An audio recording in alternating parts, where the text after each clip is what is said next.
Primeiro mistério glorioso: a ressurreição de nosso Senhor Jesus Cristo. Passado o sábado, quando já começava a alvorecer o primeiro dia da semana, foi Maria Madalena e a outra Maria contemplar o sepulcro. E eis que se deu um grande terremoto, porque desceu do céu um anjo do Senhor, que, aproximando-se, rolou para o lado a pedra e estava sentado em cima dela. Era o seu aspecto como um relâmpago, e o seu vestido branco como a neve. Os guardas estremeceram de medo e ficaram como mortos. Mas o anjo tomou a palavra e disse às mulheres: Não tenhais medo, vós, porque sei que procurais Jesus, que foi crucificado. Já aqui não está. Ressuscitou, como predisse. Vinde e vede o lugar onde o Senhor estava posto. E ide já dizer a seus discípulos que ele ressurgiu dos mortos. E saindo logo do sepulcro, com medo e grande alegria, correram a levar a notícia aos discípulos. Enquanto elas iam ao caminho, foram à cidade alguns dos guardas e informaram os príncipes dos sacerdotes de tudo o que tinha acontecido. Estes, reunindo-se em conselho com os anciãos, deram aos soldados uma grande soma de dinheiro, dizendo-lhes: Espalhai que os discípulos dele foram de noite, e enquanto vós dormíeis, o roubaram.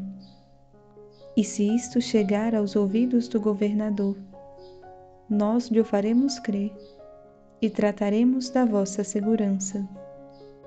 Costumavam os judeus abastados fazer os seus jazigos nalguma propriedade, abrindo-os na rocha viva em forma de caverna. Constavam estes sepulcros de um vestíbulo de poucos metros e de uma câmara funerária de cerca de 2 metros de comprimento, por outros tantos de largura. Comunicavam ambos os recintos por uma porta pequena e baixa.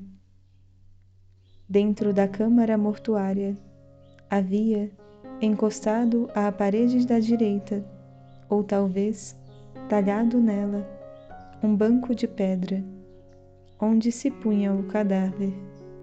A entrada de tais sepulcros fechava-se com uma espécie de grande mó, que rolava num sulco aberto na rocha. Era assim o jazigo onde José de Arimateia sepultou Nosso Senhor, a 30 metros, mais ou menos, do Calvário. Julgam muitos que a ressurreição foi 1 hora depois da meia-noite. Outros, também numerosos, que foi ao romper da aurora.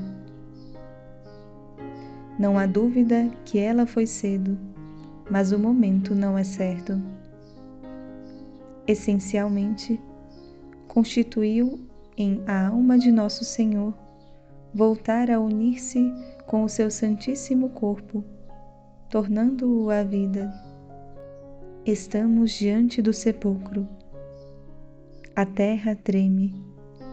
O anjo roda a pedra, e fulgurante como um relâmpago, e deslumbrante como a neve, senta-se em cima dela. Os guardas tombam no chão como mortos. Jesus ressuscitado, divino triunfador do pecado e da morte, eu vos adoro, alegre e jubiloso, pelo esplendor da vossa glória. Agora não mais sofrereis. Estais para sempre no eterno gozo. Ressurgir dos mortos, para não mais morrer. Onde é que está, ó morte, a tua vitória? pelos anjos que anunciam a vossa ressurreição, pelos vossos discípulos que ireis reunindo e reanimando, por vossa Mãe Santíssima, que ides visitar e consolar. Tende a bondade de me fazer entrar na vossa alegria, para vos amar e servir com mais entusiasmo, Senhor. O vosso apóstolo escreve que nos consolemos com este mistério. Dai-me a graça para assim o fazer. A vossa ressurreição é a minha esperança. Hei de ressuscitar, como vós ressuscitastes. A ressurreição de nosso Senhor Jesus Cristo é a pedra fundamental da nossa santa religião. Por isso está fora de qualquer dúvida, consta com plena certeza. Na verdade, o Senhor ressuscitou. Testemunham-no seus discípulos e até os seus inimigos, os príncipes dos sacerdotes, os escribas, os fariseus e os anciãos do povo tiveram a iníqua satisfação de matar Jesus, mas não tiveram o prazer de gozar dela. A maldade é inquieta como as ondas. Os maus não podem ter paz. Jesus era o grande profeta e taumaturgo. Acabara entre prodígios. O seu poderoso brado, as trevas, o tremor de terra, o rasgamento do véu do templo. Predissera que havia de ressuscitar ao terceiro dia. Tinham-lo eles ouvido, quando pedindo-lhe um milagre do céu, ele respondera que lhes daria não o milagre que exigiam, mas o da ressurreição. Assim como Jonas esteve 3 dias e 3 noites no ventre do cetáceo, assim está o Filho do Homem 3 dias e 3 noites no seio da terra. Com este espinho na alma, vão se ter com Pilatos. Expõe-lhe os seus receios, alcançam dele um posto de soldados romanos e levam-nos ao monumento. Entram dentro a verificar. O defunto lá estava, envolto na mortalha. Saem, rolam a pedra para a boca do jazigo, passam-lhe lado a lado uma corda que prendem na fraga pelas pontas, às quais aplicam o selo e deixam os soldados de guarda. Venham agora os discípulos de Jesus levá-lo do monumento e dizer que ele ressuscitou. Era a má consciência a tranquilizar-se, porque o que estas precauções significavam era um grande temor de que Jesus ressuscitasse. Se não temessem, para que as tomavam? Mas nem com elas ficaram sossegados. Bem viam que não eram seguras. Os ulteriores acontecimentos provam que não confiavam muito. Ouvem os soldados e, em vez de os acusarem de infiéis, convocam o conselho, e o que resolvem é comprar a peso de ouro o silêncio e a mentira. Dizem que os discípulos dele foram de noite e, estando vós a dormir, o roubaram. Não podendo negar o milagre que não querem reconhecer, inventam o roubo dos discípulos.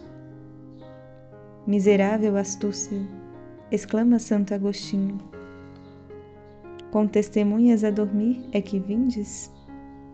Se os soldados estavam a dormir, como é que sabem que foi roubado o cadáver? E se estavam acordados, por que é que o deixaram roubar? Quem deveras estava dormindo era quem fantasiou delírios tão loucos. Na verdade, se os discípulos romperam os selos e violaram o sepulcro. Como é que os deixam pregar pelas praças e mesmo nos átrios do templo e não os metem na cadeia?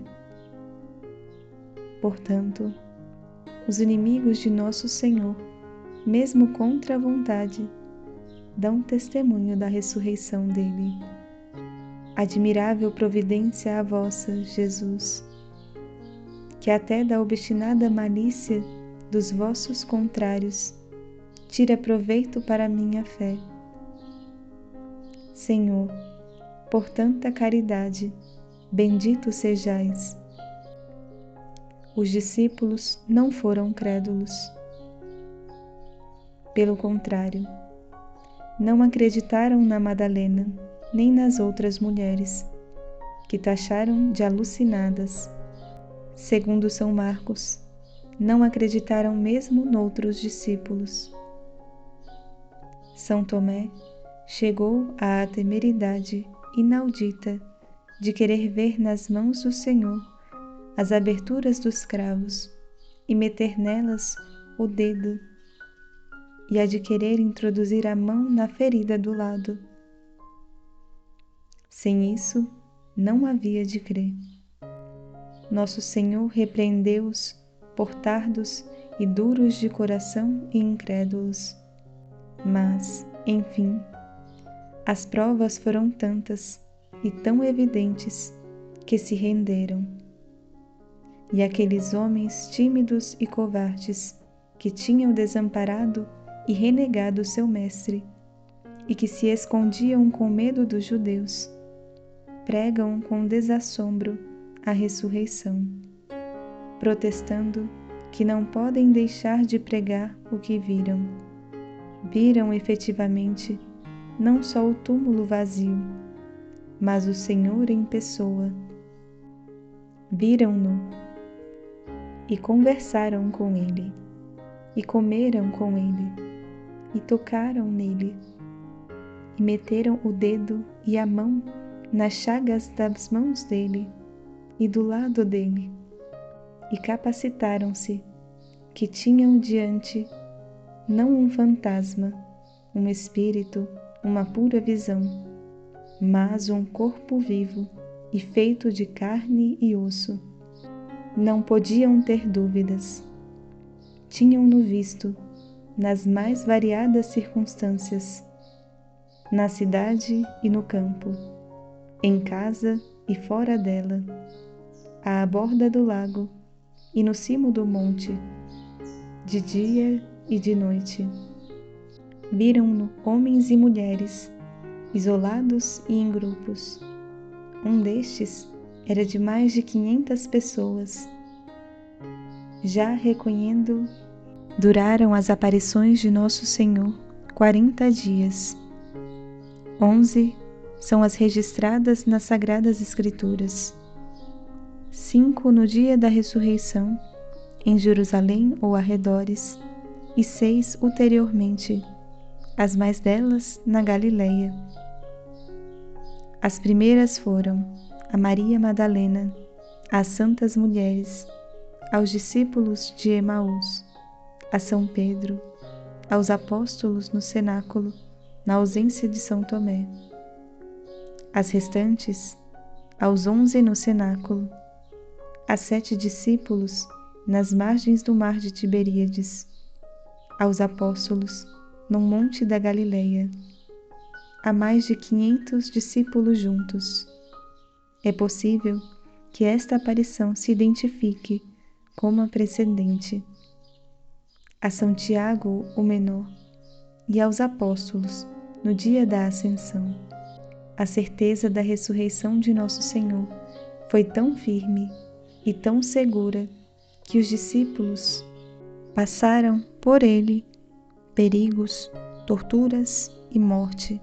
É evidente que não arriscariam tudo por uma sombra, por um cadáver que tivessem roubado, por um impostor que os tivessem ludibriado. Graças ao Senhor, que tão provado deixou o maior dos seus milagres e que tão solidamente lançou os fundamentos da nossa fé na sua divindade. Senhor, bendito sejais pela vossa sabedoria, pela vossa onipotência e pela vossa bondade. Creio que sois o Verbo de Deus, nascido da Imaculada Virgem Maria, que padecestes e morrestes sob Pôncio Pilatos, que fostes crucificado, morto e sepultado, e que ao terceiro dia ressuscitastes dos mortos, ressurgistes de verdade. Perdoai-me que o repita, é a alegria da vossa vitória e o júbilo do vosso triunfo. É também a minha esperança. No corpo místico da Igreja, vós sois a cabeça, nós os membros. Tenho trazido em mim a imagem do homem terreno. Tenho jazido no sepulcro do pecado, das paixões, da tibieza e da imperfeição. Quero trazer, daqui por diante, a imagem do homem celeste. Sair da tumba do pecado, da indolência e do desleixo, para uma vida nova, vida de graça, de fervor, de generosidade, vida de perfeita imitação da vossa vida. Dignai-vos dar-me a vossa graça, Jesus, porque sem ela não posso nada. Pelos anjos que nos revelaram o vosso triunfo, pelos santos apóstolos, por vossa Mãe Santíssima, ouvi-me, Senhor. Concedei-me, pois, a graça de ser abundante nas vossas obras e firme e constante no fervor, para ressuscitar como vós ressuscitastes, e, entretanto, viver na esperança de ser um dia o que vós já sois.